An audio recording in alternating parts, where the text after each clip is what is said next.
जय जय भारत। मैं चिराग शर्मा। इस समय हिसार के लघु सचिवालय के बाहर फिर से किसान हुए इकट्ठा और ठीक सामने वाले दिखा दे तस्वीरें। पहले तो भारी पुलिस वाली समय देख सकते हैं चारों तरफ इस समय फैल चुकी है और ठीक सामने समय पुतला फूका गया है।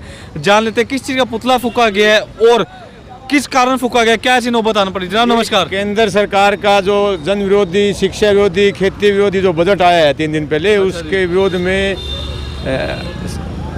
भारत की कम्युनिस्ट पार्टी, मार्क्सवादी, अखिल भारतीय किसान सभा और अन्य संगठनों ने ये पुतला जलाया है। केंद्र सरकार का जो बजट किसान विरोधी, मजदूर विरोधी, शिक्षा विरोधी, रोजगार विरोधी और खेती विरोधी, हर तरह से हर जगह कटौती की गई है बजट में और इस देश की जनता के साथ एक तरह से मतलब धोखा किया जा रहा है और बजट के आंकड़ों में उलझाया जा रहा है। 25 साल आगे की बात कर रहे हैं, इनकी सरकार केवल 2 साल बाकी है और ये 25 साल आगे की बात बजट में कर रहे हैं। तो ये तो एक भ्रम जाल फैला करके देश को तबाह कर रहे हैं। और सरकार से जब आमदनी की बात होती है तो वो सरकारी महकमों को बेचकर आमदनी का जरिया बनाना चाहती है।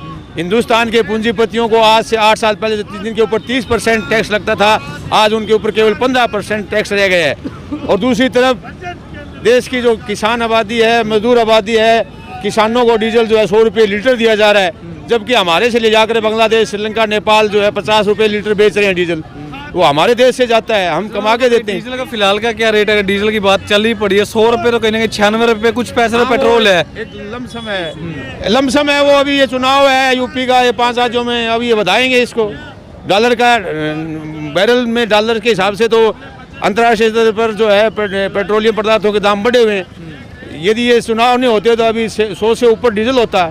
चलो भाई दिखा दीजिए। अभी एक पुतला फूका गया ठीक सामने तस्वीरों के माध्यम से। इस समय आप लोग देख पा रहे हैं लाइव कवरेज हिसार के लघु सचिवालय के बाहर, जहां पर इस समय भारी पुलिस बल तैनात हो चुका है। किसान दोबारा से इकट्ठा होकर हाथों में बैनर लिए और पुतला फूकते हुए समय नजर आ रहे हैं ठीक सामने हिसार लघु सचिवालय के बिल्कुल बाहर।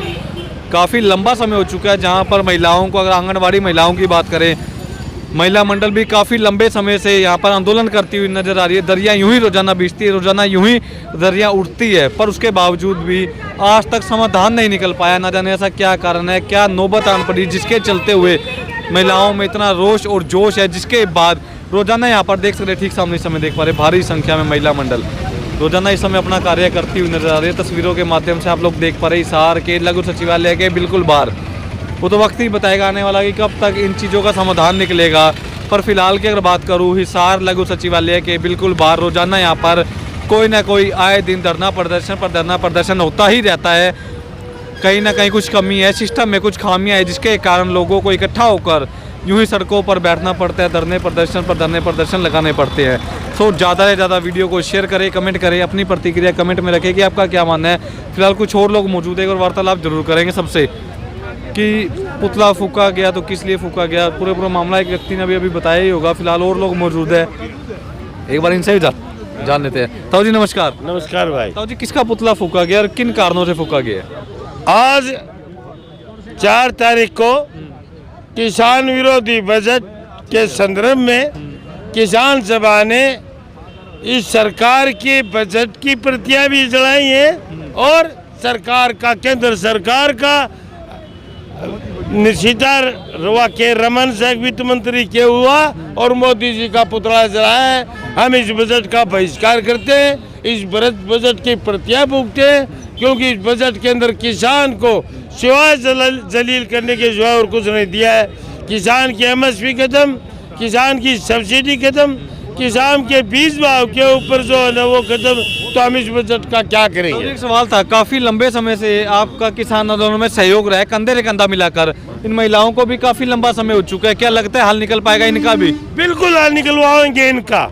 और जिस प्रकार मोदी ने माफी मांगी है, आंगनबाड़ी से खट्टर सरकार माफी मांगकर और इनको जो है कर्मचारी का दर्जा देकर इनकी पेंशन का आगे का मतलब जो है कि प्रावधान करते हुए इनकी हर मांग को मनवाएंगे, वरना हरियाणा के अंदर इस खट्टर सरकार को बढ़ने नहीं देंगे। हाँ जी, ताऊ जी क्या कहना चाहेंगे?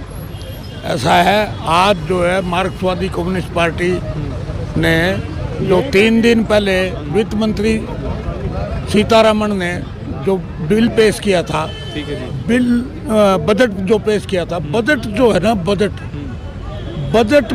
एक साल की रूपरेखा होती है, सरकार क्या करेगी, कहाँ खर्च करेगी, कहाँ क्या कर, किस चीज में विकास होगा। तो जो पहले जो पिछले साल का जो बजट था जिसमें प्रावधान थे मनरेगा के, स्वास्थ्य के और शिक्षा के, इन बजट को कम कर दिया गया है। और जो पूंजीपति सरकार है, पूंजीपति जो है उनका टैक्स कम करके 15% कर दिया गया। ये है तो बहुत बड़ी बात कि पूंजीपति जो देश को लूटने लग रहा है उनकी पूंजियां बढ़ने लग रही है। आम गरीब आदमी की जेब में पैसा नहीं है और आम आदमी जो परेशान है, जब उसकी जेब में पैसा नहीं होगा तो कैसे जीडीपी बढ़ पाएगी भाई। जब तक खरीद कैपेसिटी नहीं होगी आदमी की, उसके पास पैसा नहीं होगा। इन्होंने जो है ना रोजगार का कोई प्रबंध करने की बात कही है, पूरे साल में क्या करेंगे? ना कोई हॉस्पिटल, ना कोई कॉलेज, शिक्षा बंद है। शिक्षा सबसे पहले शिक्षा के ऊपर जो है ना ये कुठाराघात कर रहे हैं। देश के अंदर शराब के ठेके खोले, यहाँ तक के बाजार खुले, सब कुछ खुला है, लेकिन उसके बावजूद कॉलेज और स्कूल को बंद किया हुआ है। अब भी 10वीं से 12वीं तक के लोगों को लोग जो है 10वीं और 12वीं तक के लोग जो है ना के लिए स्कूल खोला है, बाकी बच्चे अभी तक स्कूल नहीं खोले। हम सरकार से मांग करते हैं कि शिक्षा में, रोजगार में, स्वास्थ्य में बजट का रेशो बढ़ाया जाए ताकि देश का विकास हो और देश के अंदर उन्नति हो सके। इन्हीं बातों के साथ तो फिलहाल देख सकते हैं काफ़ी लंबा समय हो चुका है संघर्ष करते हुए। यहाँ पर महिला मंडल को भी, किसानों को भी, हिसार के बिल्कुल लघु सचिवालय के बाद ठीक सामने तस्वीरें देख पा रहे हैं, जहाँ पर कहीं ना कहीं अगर कहा जाए देश का जवान और देश का किसान आमने सामने कर दिया जाता है, उसके बावजूद भी बैठ बिठा कर अगर बात करें तो कोई भी समाधान आज तक नहीं निकल पाया।